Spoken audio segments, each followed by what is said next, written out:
abra sua conta e vem ser genial conosco.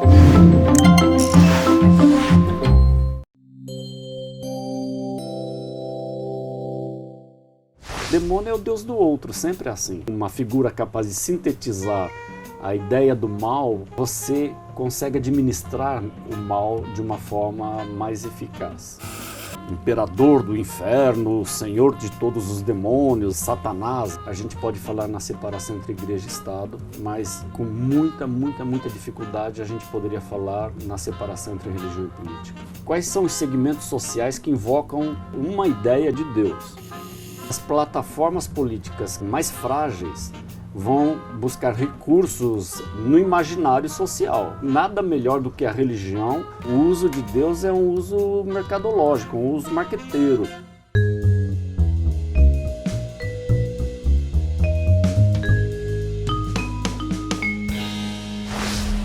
Vem cá, você tem medo do coiso, do cramulhão, do capiroto, tranca-rua, coisa ruim? Você tem medo do capeta? Ou você é daqueles que acham que é só uma energia ruim, espíritos do mal? Olha, eu sou do tipo que acha que o mal tá mesmo entre os vivos. Eu não sei se eu tenho medo do diabo, gente, nem se ele mora no inferno ou mora nos detalhes. O que eu sei é que tem gente que se dedica a estudar o coisa ruim. O entrevistado do É Pessoal de hoje é professor do Centro de Religiões da PUC, aqui de São Paulo. Ele sabe tudo sobre o indesejado e de como ele foi e ainda é usado para convencer as pessoas do que é certo e do que é errado.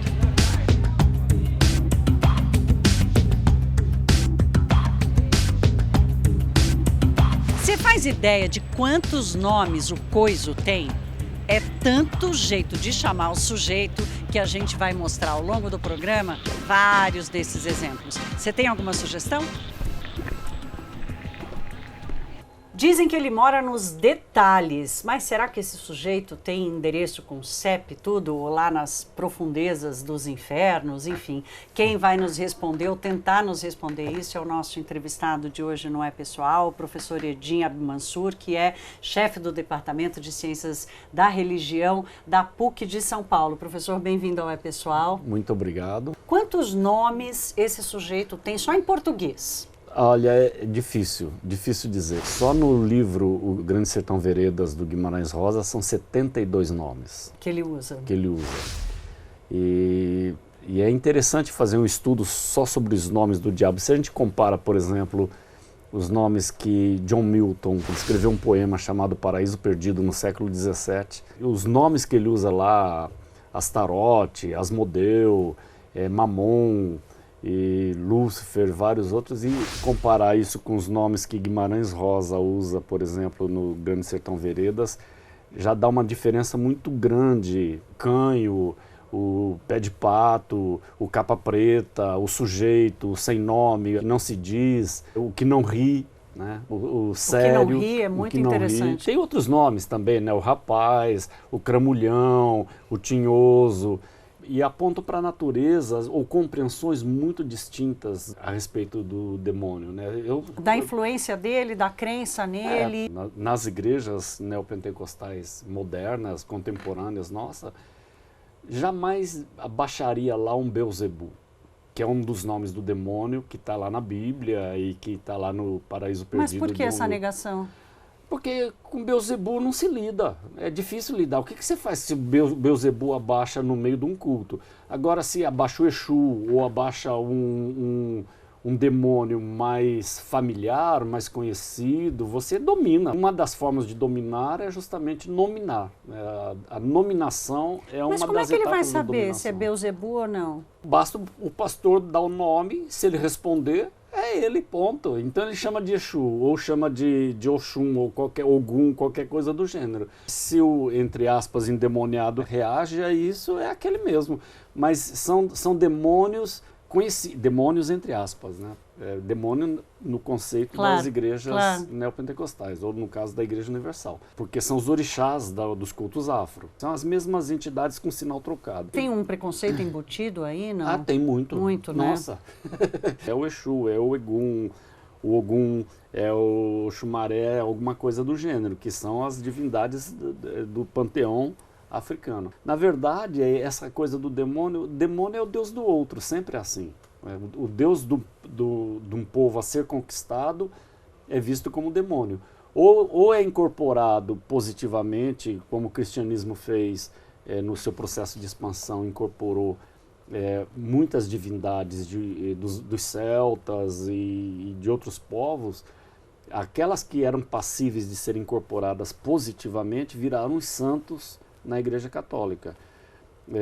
E aquelas que não podiam, ou que não, por alguma razão não pôde ser incorporada positivamente, foi tratada como demônio. Esse é um processo antropológico e sociológico, não tem nada a ver com fé. Com fé, né? O Deus do outro é o meu demônio, e é assim que a coisa funciona. Então a igreja neopentecostal sempre vai ver os deuses das outras religiões como demônios. Por que estudar essa mitologia, se é que eu posso chamar de mitologia, até hoje? Esse estudo foi evoluindo com o tempo, ele se mistura com a cultura popular, ele se mistura com a política ou com a política social? Do meu ponto de vista, estudar a figura do diabo, para usar uma expressão assim genérica, é uma das coisas mais interessantes que tem, porque na verdade o diabo ele representa a síntese do mal e a síntese da maldade. E o mal ou a maldade são coisas que sempre estiveram presentes em todas as culturas, em todas as civilizações. Como é que você lida com o mal? Como é que você lida com a maldade? Como é que você lida com os infortúnios? E quando a gente tem uma figura como o diabo, seja ele o nome que tiver, a concepção que tiver, quando a gente tem um diabo sobre o qual descarregar a responsabilidade, ou uma figura capaz de sintetizar a ideia do mal presente, você consegue administrar o mal de uma forma mais eficaz. A gente está vivendo aí um momento de extremos, né, de ultrapolarização no Brasil. Quer dizer, a eleição já aconteceu, mas mesmo assim o país está dividido, né? E eu achei interessante quando você fala assim, o Deus do outro é o demônio, né? Porque, por exemplo, para quem votou em Jair Bolsonaro, o PT, ou Lula, ou Haddad é o demônio. E vice-versa. Né? E vice-versa. É muito interessante essa associação, né? E aí eu quero ver se a gente consegue trazer um pouquinho essa história da política para a nossa conversa aqui, até porque o slogan do Jair Bolsonaro tem Deus, Brasil acima de tudo, Deus acima de todos. Quer dizer, um componente religioso muito forte, que a gente não tinha visto, né? Ou pelo menos não tinha presenciado uma associação tão forte das pessoas, ou uma aderência tão forte das pessoas a uma religiosidade tão alta no Brasil. Como é que o senhor vê esse fenômeno da presença de Deus ou da religião na representação política? Na verdade, religião e política nunca foram dissociadas. Por mais que a gente defenda, compreenda e aceite a ideia de um Estado laico, a gente pode falar na separação entre igreja e Estado, mas com muita dificuldade a gente poderia falar na separação entre religião e política. São coisas muito diferentes. Religião e política sempre andaram juntas. Onde é que está a diferença? É que a religião tem a ver com um aspecto da cultura, de todas as culturas, mas no caso aqui da nossa cultura ocidental.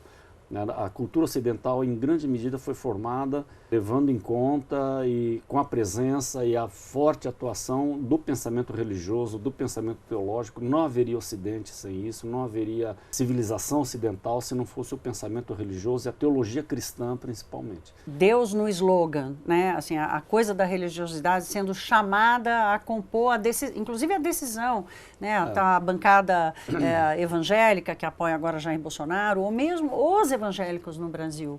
A gente já viu em outros momentos, né? Sim. A Marcha da Família com Deus pela Liberdade, por exemplo, em 64, levantava a bandeira em nome de Deus, né? E deu no que deu, 25 anos de ditadura militar. Quer dizer, Deus já foi invocado. Mas o que é interessante é que quais são os segmentos sociais que invocam a ideia, não é invoca Deus, né? Invoca uma ideia de Deus. Ótima pergunta. Pois Obrigada por ter feito. Mas eu Me não vou ajude. responder, não. Não, vai sim. Não.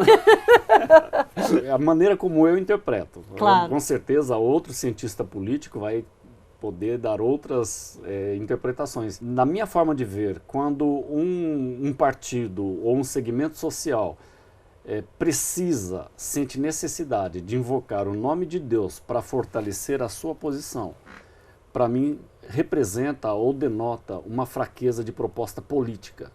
Porque na política a gente não precisaria de Deus para justificar e legitimar uma determinada proposta, uma determinada plataforma política.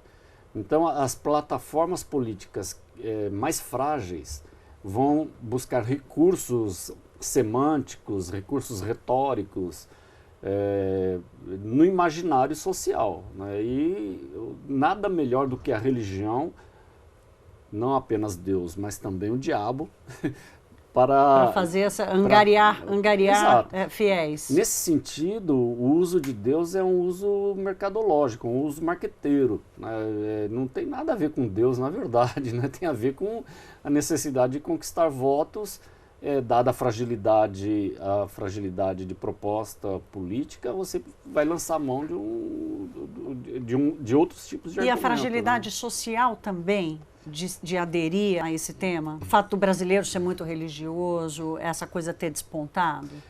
O fato do brasileiro ser muito religioso, que de fato nós somos, facilita aquele discurso que for capaz de melhor operar com o imaginário religioso das pessoas. Alguns setores do espectro político sempre se recusaram a esse tipo de uso, né? Apesar de que também fizeram uso disso. Quando a gente estava naquele processo nos anos 80, no processo de redemocratização do país, setores da igreja católica, no caso, se envolveram na luta pela redemocratização, também usavam argumentos religiosos para mostrar a necessidade de se tomar determinados caminhos.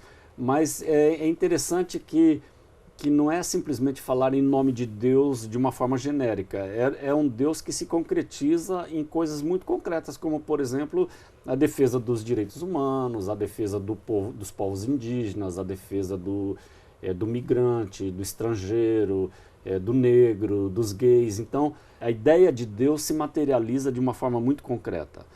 Mas isso é característica de uma parte do espectro político. A outra parte do espectro político fala de Deus, mas fala de uma forma genérica, muito genérica. Em nome de Deus, ou glória a Deus, ou qualquer coisa do gênero, sem especificar o que significa necessariamente essa devoção, essa adoração, ou essa... Que papel que ela vai ter qual o lugar de Deus e no pragmatismo lá da condução do país, exato. né? Agora, professor, a gente está fazendo aqui esse duelo aqui entre Deus e o diabo, né?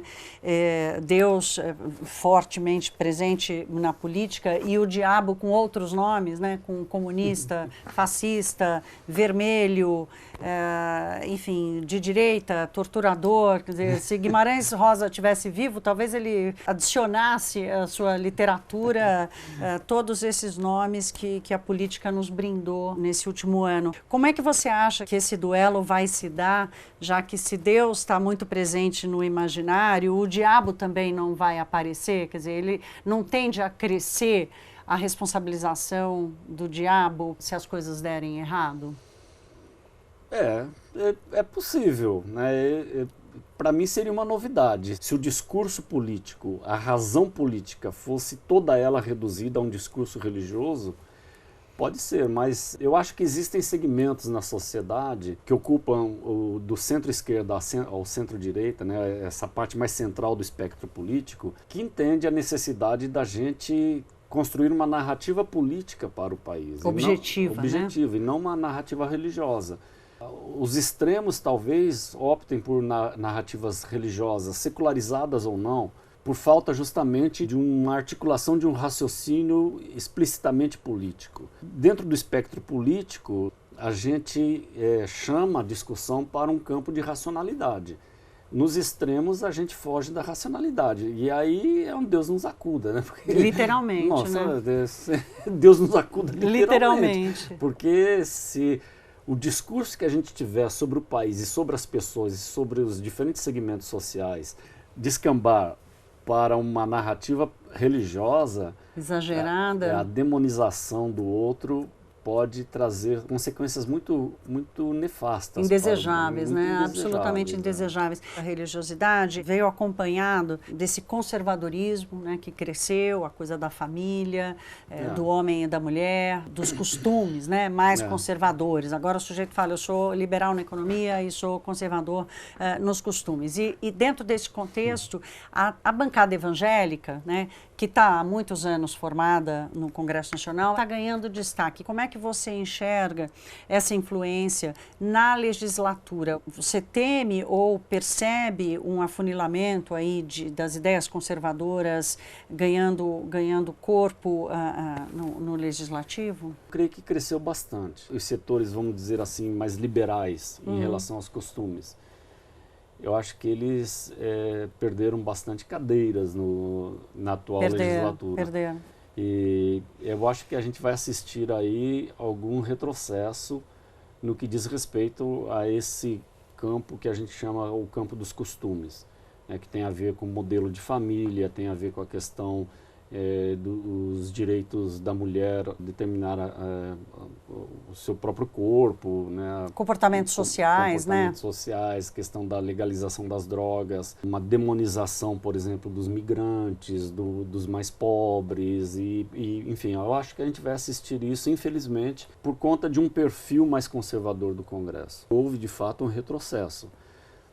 Sempre haverá aquelas vozes mais consequentes e que estão mais antenadas com a questão do direito das minorias. E minoria não é uma questão numérica, né? Sim. Minoria tem a ver com a questão de com hegemonia. representatividade, hegemonia. Essas vozes estarão sempre presentes, mas com certeza com uma repercussão... Um poder de influência menor. Bem menor. Bem menor. A gente vai assistir isso. Eu acho que a demonização do outro, a gente vai ouvir muito esse discurso, né? O mal, a responsabilidade pelo mal, vai ser sempre o outro grupo. Deus, o outro grupo. A gente estava conversando aqui antes, estava até assim arrumando o quadrinho. Eu ajeito. Aí, pronto. Eu ajeitei já. Já foi? Tá torto, tá torto. Lá em casa os quadros volta e meia a gente tem que ajustar, porque eles não param reto. Tem gente que fala que é coisa do Do demo. demo, coisa ruim. Fala a verdade, quem que não vê o quadro assim em casa e acha que foi um espírito do mal que passou e bagunçou o quadro? Mas sempre é. Como assim sempre é? Quem bagunça quadro é sempre do mal, eu acho. Bom, eu tenho toque, então se eu vejo um quadro torto, eu já não consigo raciocinar direito.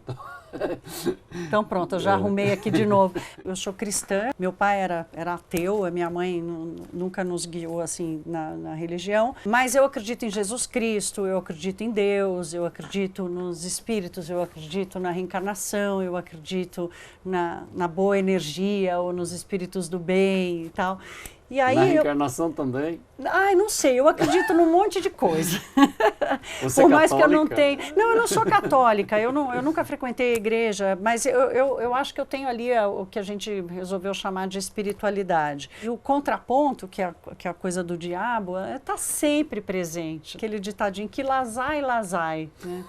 Como é que a gente faz para lidar com isso? Porque o estudo da teologia ou da religião, por mais que a gente encontre literatura, fica sempre uma resposta vaga ou uma pergunta sem resposta. Não, o diabo é necessário. Eu acho o diabo uma das figuras mais importantes e necessárias no ordenamento da nossa psique e da nossa sociedade também. Seja lá o que for isso, ou essa imagem que a gente tem de diabo, esse senhor, imperador do inferno, senhor de todos os demônios, enfim, esse Satanás, foi uma construção social, né? Uma construção social que começa lá no século XI. O diabo, ele tinha uma figura de um ser muito, muito próximo ao homem, ao ser humano.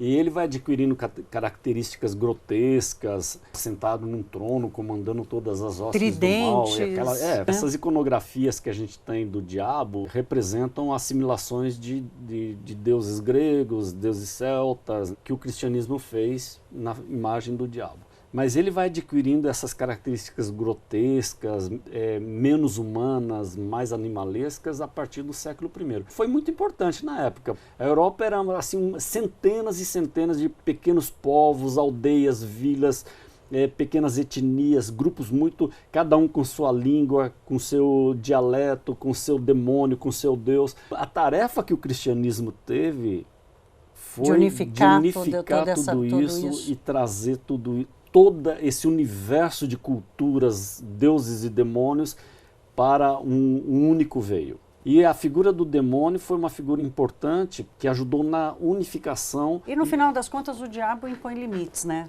Não Exato, vai ali né? porque o diabo pega. Foram quase 6 milhões de mulheres mortas acusadas de bruxaria. Não é coisa da Idade Média isso é coisa da Era Moderna. Na Idade Média não havia inquisição dessa forma e não havia queima de bruxas. Isso é tudo coisa do século XVI, século XVII, que já é a Era Moderna. Quando se faz um auto para queimar uma mulher acusada de bruxaria, o que está se dizendo? É o comportamento dessa mulher, é dessa forma, ela fez isso, e bastava qualquer acusação. Ela escapou do balizamento, Exato. né? E Ela aí, escapou do balizamento. Quer dizer, isso serviu para enquadrar o comportamento, enquadrar a cultura, quer dizer, a construção dessa chamada cultura ocidental é muito dependente desses processos todos, nos quais o diabo ocupa um lugar central. Você não sabe somente que Deus. aqui no My News a gente tem um diabo que ocupa um lugar central. Opa! O nome dele é Nelson Garrone. Ele limita a gente pra caramba. Porque agora, por exemplo, ele quer que a gente acabe a entrevista porque, veja só, o diabo é que a gente também tem tempo.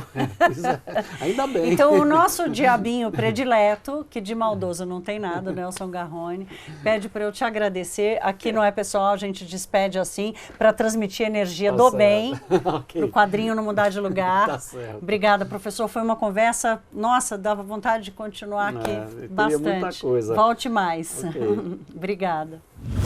Vocês viram a quantidade de nome que a gente colocou aqui durante o programa para chamar o diabo, né, que é o nome mais conhecido, mas brincadeira à parte, esse é um estudo, é um tema acadêmico, faz parte da história de milênios, não tem fim, só vai ter evolução. E pelo jeito vai fazer parte da minha vida, da sua, dos nossos netos e por aí vai. Eu te espero no próximo É Pessoal, sem fazer diabruras por aí, a não ser se inscrever no canal, que não tem nada a ver com diabo. Até! Você gostou que eu chamei você de diabinho pessoal? É um diabão desse tamanho. Um diabo desse tamanho. Viu que conversa ótima, gente? Não dá vontade... Ah lá, você tá entrando na câmera. Tem para todos os gostos. Não, não dá... Onde? Será que alguém sabe? Não, de novo. Tá na moralzinha. Tá na moral? Na moral, na moral. Você tá gravando áudio? Não. Na Gravando moral, agora. na moral. Tá bom. Resolvam, minha gente. De terra, professor Edim, boa tarde. Boa tarde, não tem boa tarde, né? Não, peraí. Não. O diabo é parar em cima da faixa.